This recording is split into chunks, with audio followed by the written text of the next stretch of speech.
आज हम रिवाइज करेंगे relative lowering of vapour pressure, जो कि एक कॉलिगेटिव प्रॉपर्टी है। सॉल्यूशन चैप्टर में कॉलिगेटिव प्रॉपर्टीज में पहली colligative property relative lowering of vapour pressure. अगर relative lowering of vapour pressure यहाँ पे होता है P not minus P S, जैसे ये समझ सकते हैं कि P not minus P not is what vapour pressure of pure solvent, P S is what vapour pressure of solution. इन दोनों का डिफरेंस लेते हैं तो लोअरिंग ऑफ वेपर प्रेशर आ जाता है और P not minus P S. और जब लोअरिंग ऑफ वेपर प्रेशर को आप पी नॉट से डिवाइड करते हैं तो आता है relative lowering of vapour pressure. Raoult's ने ये कहा था कि relative lowering of vapour pressure states that relative lowering of vapor pressure is equal to mole fraction of solute। तो relative lowering of vapour pressure जो है वो किसके बराबर होगा? मोल फ्रैक्शन ऑफ सॉल्यूट के बराबर। और मोल फ्रैक्शन ऑफ सॉल्यूट का फॉर्मूला क्या होता है? Small N upon small N plus capital N. Small N क्या होता है? Number of moles of solute, and capital N क्या है? Number of moles of solvent. तो small N upon small N plus capital N, ये formula हमारा mole fraction of solute का है। तो फाइनली हम इसको ऐसे भी लिख सकते हैं P not minus P S upon P not, इसको डेल्टा पी लिख सकते हैं अपॉन पी नॉट, और ये फाइनली इसके बराबर हो गया, मोल फ्रैक्शन ऑफ सॉल्यूट के बराबर। तो ये सब इसमें डिस्क्रिप्शन लिखा हुआ है, कौन सा टर्म क्या रिप्रेजेंट कर रहा है। एंड अगर मान लेते हैं ये फॉर्मूला, हम मेन फॉर्मूले को मॉडिफाई करना चाहते हैं डाइल्यूट सॉल्यूशन के लिए, तो डाइल्यूट सॉल्यूशंस के अंदर जो number of moles of solute है वो काफी कम होते हैं in comparison to number of moles of solvent. या यूं कह लीजिए, कुछ बुक्स कहती हैं कि 5% से तक, मतलब परसेंटेज ऑफ सॉल्यूट जो है सॉल्यूशन में अगर 5% है या उससे कम है तो आप उसको डाइल्यूट सॉल्यूशन बोल सकते हैं।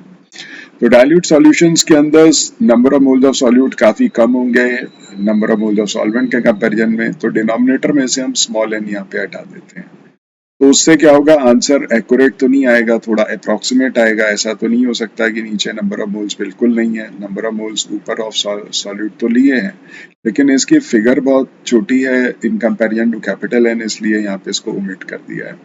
तो ये फॉर्मूला सिर्फ आप डाइल्यूट सॉल्यूशंस में यूज कर सकते हैं जब परसेंटेज ऑफ सॉल्यूट 5% या उससे कम है।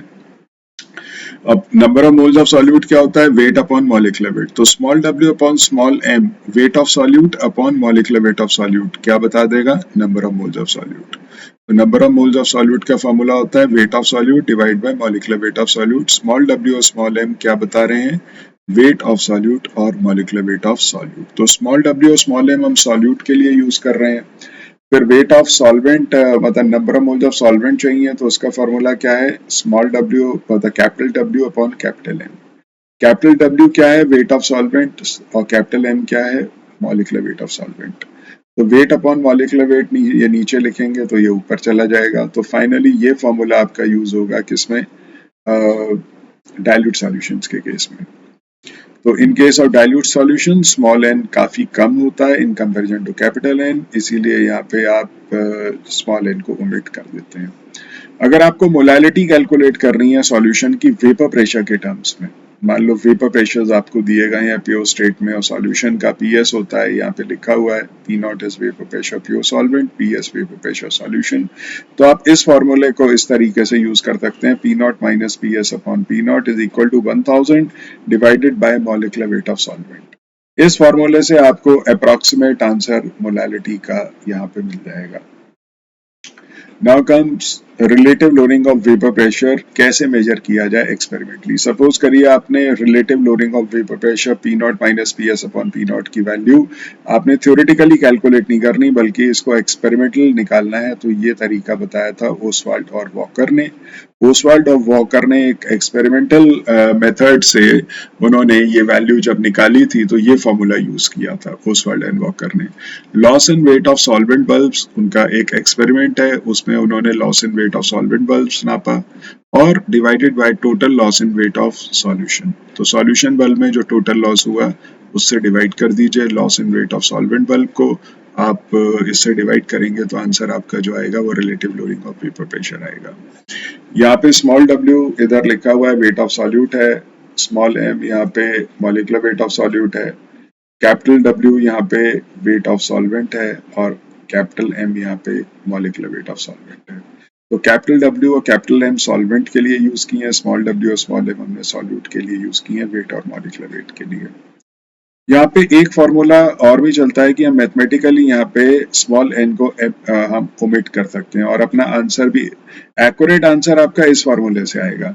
लेकिन अगर हम एक्यूरेट आंसर चाहते हैं और स्मॉल एन की वैल्यू को नीचे से ओमिट करना चाहते हैं जैसे यहाँ पे किया है, तो यहाँ तो हमने इसलिए कम कर दिया क्योंकि स्मॉल एन की वैल्यू कैपिटल एन से काफ़ी छोटी है, बट आंसर तो हमारा अप्रॉक्सीमेट आएगा। लेकिन अगर हमें एक्यूरेट आंसर चाहिए तो या तो ये फॉर्मूला यूज करिए या फिर हम मैथमेटिकली जब स्मॉल एन को ओमिट करेंगे तो यहाँ ये फॉर्मूला थोड़ा सा मॉडिफाई हो जाएगा। ये मैं आपको दिखा देता हूँ।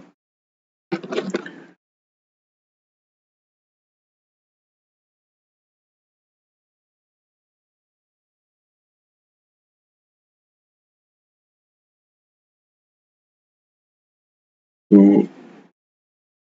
स्मॉल एन यानी कि number of moles of solute can be omitted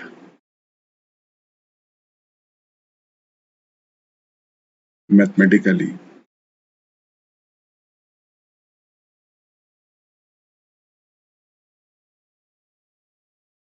तो मॉडिफाइड फॉर्मूला जो आपका होगा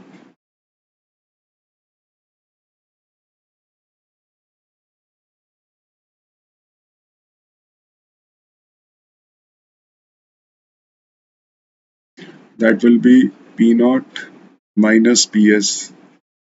अपॉन पी नॉट की जगह आपको पी एस यूज करना है और फिर आप यहाँ पे लिख सकते हो small N upon capital N.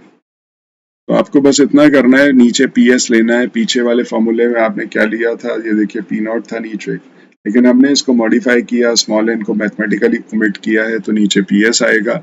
और ये वैल्यूज आपको पता ही है इनके मतलब क्या होते हैं, और फिर आप इस फॉर्मूले को लिख सकते हैं। स्मॉल एन क्या होता है, what is small N? Small N is weight of solute upon molecular weight of solute, ये number of moles of solute है। और कैपिटल एन आपका होगा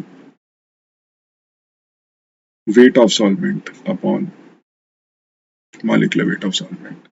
तो इसको आप यहाँ पे स्मॉल एन की जगह लिख सकते हैं small W upon small M, और नीचे लिख सकते हैं capital W upon capital M. तो आप इस फॉर्मूले को फिर इस तरीके से लिख लीजिए, P not minus P S upon P not, sorry P S is equal to small W upon small M capital W capital M. देखिए ये फॉर्मूला कॉम्पिटिशन्स में, बोर्ड्स में अगर ये परमिट करते हैं, बट ये फॉर्मूले में देखिए ना तो ये relative lowering of vapour pressure है और ना ये मोल फ्रैक्शन ऑफ सॉल्यूट है, बट मैथमेटिकली आपका एक्यूरेट आंसर इससे आ जाता है। तो ये फॉर्मूला जो है ओनली फॉर एक्यूरेट आंसर्स, अगर आप नीचे से स्मॉल एन को ओमिट करके आंसर निकालना चाहते हैं फॉर एक्यूरेट आंसर्स। या तो आप ये फॉर्मूला यूज करिए, कंपटीशन में बिल्कुल कर सकते हैं, वहां तो वर्किंग भी नहीं दिखानी, और एक्यूरेट आंसर्स आप इसको यूज कर सकते हैं। और सेकेंडली आप यहाँ पे ये वाले फॉर्मूले से एक्यूरेट आंसर तो निकाल ही सकते हैं, P not minus P S upon P not is equal to small N on small N plus capital. इससे भी आपका एक्यूरेट आंसर निकल के आएगा।